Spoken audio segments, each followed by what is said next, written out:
গত বছরের ঘটনাবলীর কারণেই এবার প্রেস ফ্রিডম ইন্ডেক্সে বাংলাদেশের অবস্থান 3 ধাপ নেমেছে বলে জানিয়েছে প্রধানমন্ত্রীর উপদেষ্টা জাহিদুর রহমান।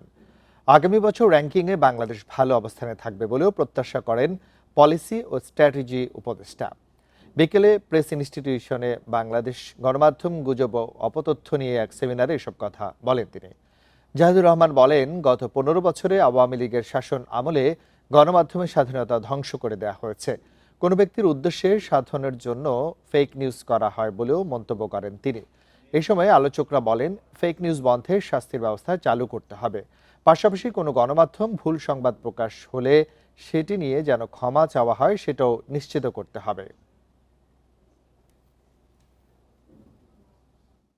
একটা প্রেস ফ্রিডম ইন্ডেক্সে বাংলাদেশে 3 ধাপ অবনতি হয়েছে।